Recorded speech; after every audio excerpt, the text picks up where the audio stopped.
No nível moral, nós vamos interpretar o texto da parábola do semeador como um processo. Mas não pense que essas interpretações que eu venho fazendo e que eu vou fazer, elas esgotam um texto literário. Nenhuma interpretação esgota nenhum texto literário, porque o texto literário ele é feito para proporcionar várias interpretações, para enriquecer a nossa imaginação. Mas lembramos que ela deve estar fundada no nível literal, como diz Santo Tomás de Aquino, né? Meu nome é Matheus Arcanjo, este é o canal Cultor e vamos para o vídeo. Uma nota rápida, no vídeo passado, quando eu deveria falar terreno espinhoso, eu repeti o terreno pedregoso, quando eu fui explicar o terreno espinhoso. Então, só essa nota. Mas a explicação estava correta, eu só troquei terreno espinhoso por terreno pedregoso. No nível moral, nós vamos olhar para o que nós devemos fazer ou não devemos fazer diante do que vimos no texto. Nós vamos tirar o que é certo e o que é errado. Vamos, ou seja, tirar uma lição para a nossa vida. Porque o texto literário é justamente uma experiência que nós não vivemos e a partir dessa experiência de outros é que nós vamos tirar consequências para a nossa vida, como se fosse um exercício de imaginar se aquilo acontecesse conosco, ou a verdade moral que está por trás daquilo colocada na nossa vida. Agora, essa interpretação moral vai depender de como a gente interpretou no nível alegórico, né? Porque, como eu disse, pode ter várias interpretações, e aí a interpretação moral vai caminhar junto com a interpretação alegórica. Então, vamos para a parábola, que aqui nós vamos interpretar como um processo no nível moral. Também lembro que na interpretação alegórica, nós também podemos ser os semeadores, nós podemos ser os agricultores que vão cuidar da nossa terra e da terra dos outros também.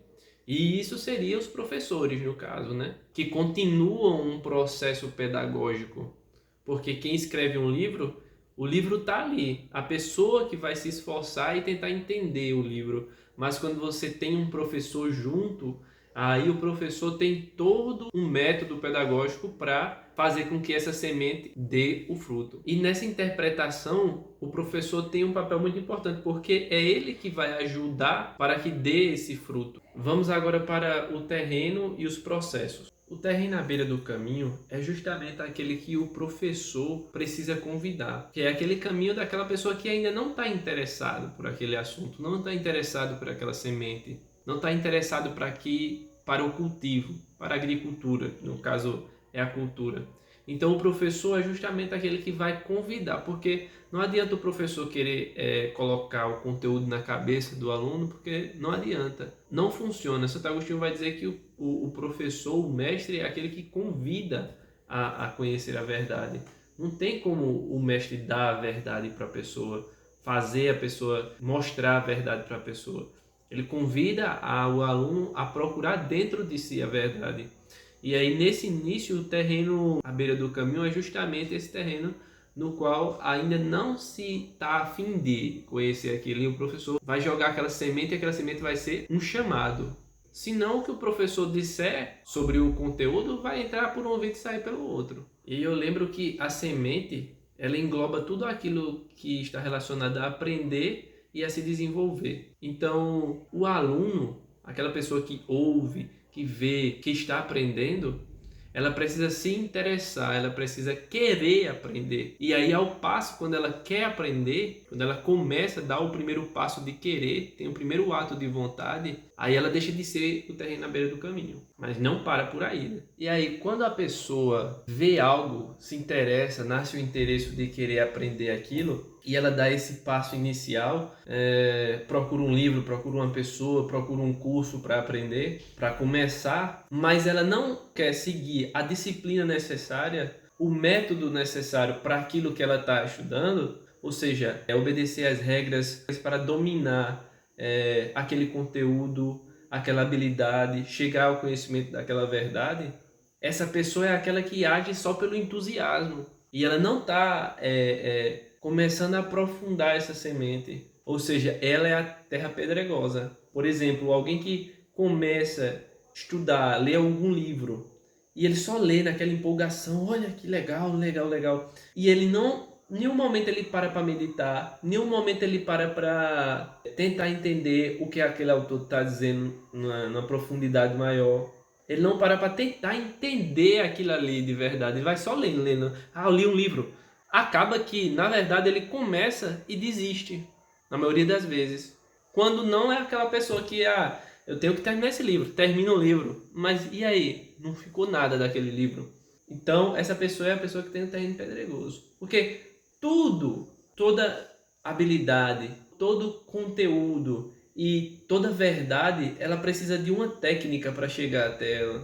Uma técnica tanto para você aprender, como também para você transformar aquilo em você. Que no caso, por exemplo, da busca da verdade, seria a meditação. E no caso da leitura da literatura imaginativa, seria esse trabalho que a gente está fazendo de interpretação. E tudo isso tem regras. E tirar as pedras é justamente seguir a metodologia necessária para alcançar aquele objetivo que se tem naquele aprendizado, naquele cultivo. Por exemplo, para tocar violão. Para tocar violão você precisa aprender várias coisas antes para você tocar a primeira música. Você precisa aprender as notas, precisa aprender a formar os acordes no violão. Você precisa treinar as suas mãos, a sua posição, porque senão não vai conseguir. Até você um dia tirar a sua primeira música. Do mesmo jeito para ler. Você precisa ter uma técnica para ler. Por exemplo, aqui o Adler, o autor que eu já falei, ele ensina as regras para você conseguir ler bem um livro. E isso em todas as outras habilidades que a gente vai tentar aprender. Por exemplo, jogar bola. Qualquer esporte, você precisa seguir uma certa metodologia e uma certa repetição misturada com meditação, misturada com aprofundamento, para que você consiga dominar aquela habilidade. E aqui o professor tem um papel essencial, porque é ele que muitas vezes vai convidar e convencer o aluno a continuar e perseverar nessa metodologia, na obediência dessas regras. E como é que o professor faz isso? Por meio da sua oratória, por meio da retórica. Porque o que seria a retórica? Seria essa capacidade de você conseguir ordenar no sentido de tirar a desordem, no sentido de você ajudar a outra pessoa a ordenar a própria vontade. Porque muitas vezes o que é que acontece? A pessoa ela se propõe a seguir determinada metodologia, determinada regra, determinada prática para adquirir uma habilidade, mas na metade do caminho ele se cansa. E o professor, ele tem um trabalho muito importante de ajudar essa pessoa a continuar com a vontade firme. Passar desse trabalho, aí entra naquela parte na qual nós precisamos nos livrar daquilo que nos dispersa e nos afasta do nosso objetivo. E esse seria a parte na qual a gente está no terreno espinhoso. Essa seria a parte do terreno espinhoso. No meio desse caminho do nosso desenvolvimento, nosso aprendizado, tem muitas coisas que tiram o nosso foco, que nos dispersam. E muitas dessas coisas, elas estão nos nossos próprios costumes, nos nossos próprios hábitos. Mas também muitas delas estão nas coisas que acontecem ao nosso redor, as contrariedades. E isso tudo tira o nosso foco. E isso é bem perceptível no violão. Por exemplo, um músico que está aprendendo uma obra do violão. Vamos dizer, a pessoa já aprendeu a tocar violão, mas ele está aprendendo aquela obra nova. Vamos dizer, uma obra mais difícil, né, de se tocar. Não uma música de 4 notas, mas uma obra mais difícil. Se ele perde a concentração, ele vai errar uma posição dos dedos, vai errar uma nota, vai se atrapalhar onde está na música, se for uma música maior, vai errar o tom. E o violão é um bom exemplo para isso, porque é bem perceptível quando alguém erra tocando algum instrumento. Você percebe logo a destoação. Mas não é só isso. A pessoa que não consegue se concentrar na música que está tocando, ele também não vai conseguir transmitir a alma daquela música. O que o autor daquela música queria transmitir. O sentimento que ele queria evocar, as coisas que aquela música era para evocar em quem está ouvindo, e esse efeito não é atingido, porque o tocador, o violonista, ele não está consciente disso. e por isso não consegue transmitir isso para os ouvintes.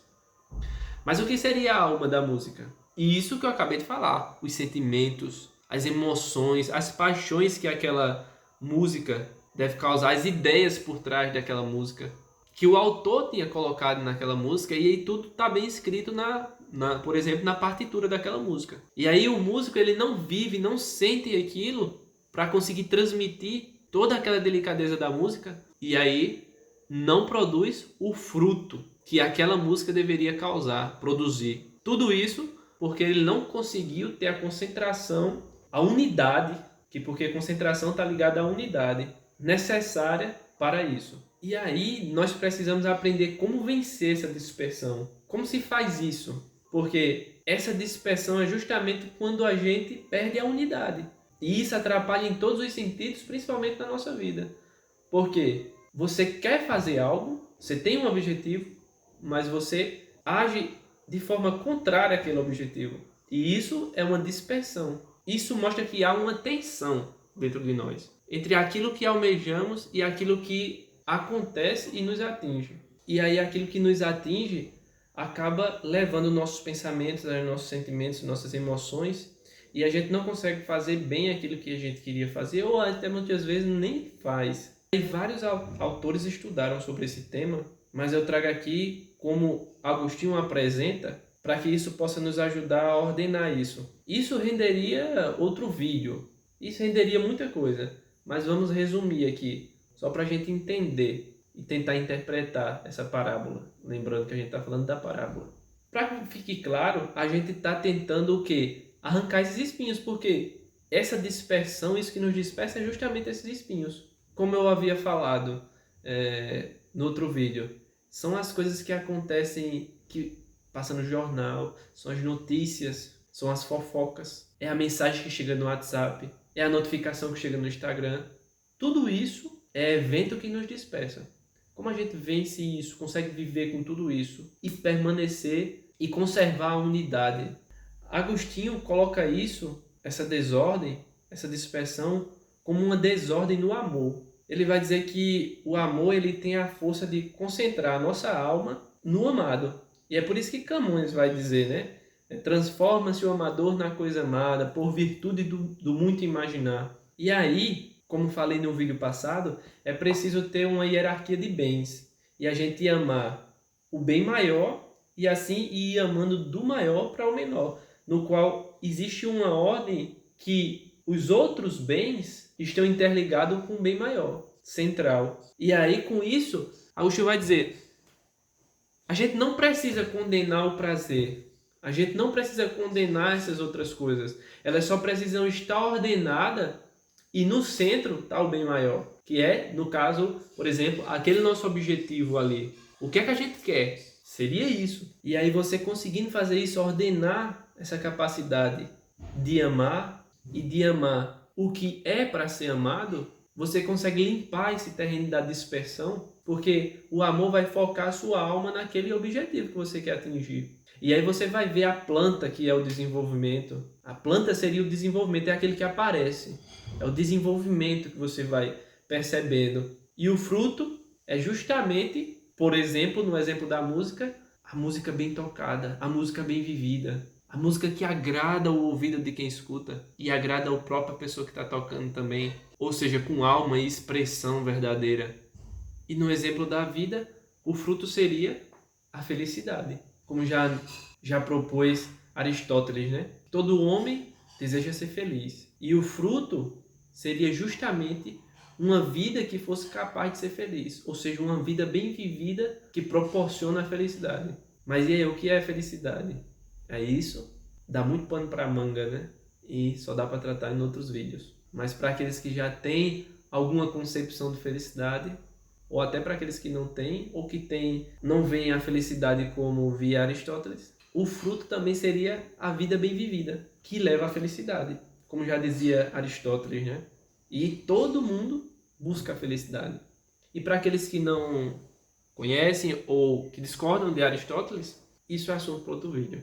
Mas, de imediato, a lógica dessa interpretação, no meu caso, seria mais ou menos assim. E com isso a gente encerra essa série no nível moral, porque o nível anagógico a gente só poderia, e aí eu vou seguir a linha do professor Clístenes, que ele fala que o nível anagógico a gente só vai entender depois que a gente estudar um pouco de astronomia. Porque na Idade Média, isso tudo estava envolvido com as 7 artes liberais. E aí quando a gente vê um pouco de astronomia, a gente vai, e a astrologia da época também, a gente vai poder entender um pouco melhor o nível anagógico. Que para os católicos, a gente poderia, e para os cristãos em geral, a gente poderia entender o nível anagógico como aquilo da história que fala de alguma coisa da eternidade. Mas iremos fazer um vídeo sobre isso futuramente. Por enquanto é isso. Espero que tenham gostado dessa série de vídeos. Deem um like, se inscrevam no canal, não se esqueça de se inscrever no canal e compartilhem, por favor, para que outras pessoas possam ter conhecimento disso também e para me ajudar, para que o canal possa ir crescendo também e o YouTube possa ir divulgando para outras pessoas também, para que o YouTube reconheça que é um conteúdo relevante. Conto com a ajuda de vocês também. E coloquem aí nos comentários o que acharam, algumas perguntas sobre o tema e também sugestões para outros vídeos. Tá certo? Um abração e até a próxima.